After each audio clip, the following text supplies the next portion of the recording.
नमस्ते बच्चों। आज हम हिंदी का पाठ 4 12 मास पढ़ेंगे।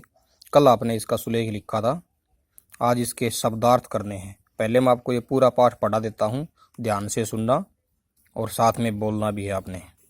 फागुन फाग खिलाता आता। फागुन मतलब इसके अंदर, कविता के अंदर सभी के सभी 12 महीनों के नाम दिए हुए हैं, लेकिन 12 महीने हमें पता है कि जनवरी, फरवरी, मार्च, अप्रैल ये होते हैं, लेकिन इसके अंदर जनवरी, फरवरी नहीं है। जो हमारे देसी महीने होते हैं उनके सभी नाम दिए हुए हैं। जैसे पहले है, पहला महीना होता है फागुन। फागुन फाल्गुन महीना कहते हैं। फागुन फाग खिलाता आता। फाग क्या होता है आप सभी को पता। फाग क्या होता है? होली का उत्सव होता है, जब होली पे हम खेलते हैं उसे फागुन फाग कहते हैं। फागुन फाग खिलाता आता, जो फागुन महीना है वह फाग खिलाता है हमें। चैत चांदनी को छिटकाता। फागुन के बाद अगला महीना होता है चैत्र। चैत महीना होता है और यह महीना चांदनी छिटकाता है, चारों ओर चांदनी बिखेर देता है बसंत बैसाख बुलाता।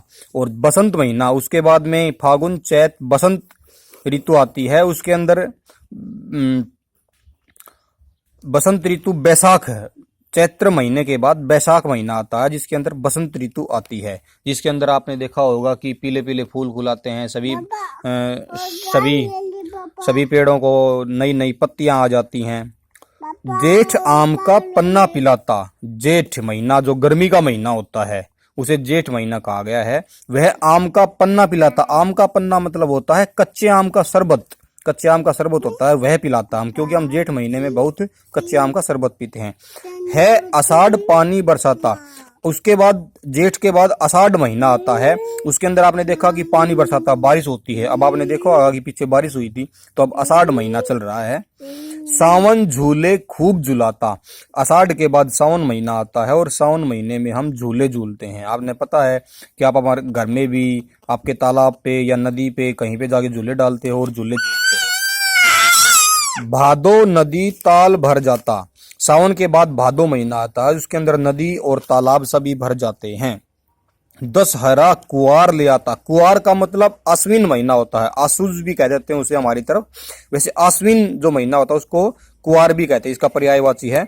और आश्विन महीने में दशहरा आता है। दशहरे का जो त्योहार है जिसके अंदर राम ने रावण को मारा था, उस त्योहार को दशहरा कहते हैं। कुआर ले आता, कुआर जो महीना आश्विन महीना उसके अंदर दशहरा आता है।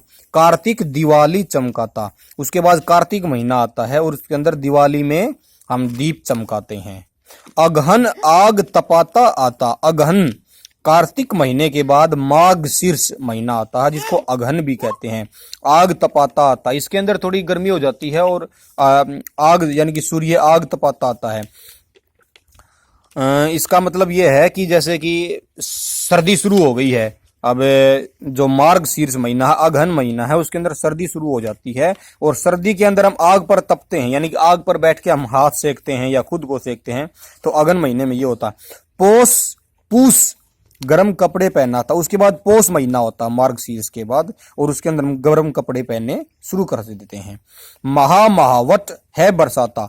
और उसके बाद पूस मतलब पोष महीने के बाद में माह महीना आता, माघ आता है, और उसके अंदर हम जो मार्ग महीने में जो बारिश होती है वह बरसाता है।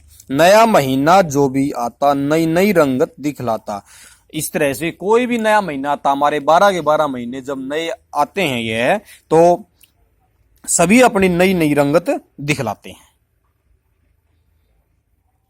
ये हमारी कविता पूरी हो गई है और इस कविता को लिखा है सोहनलाल द्विवेदी ने।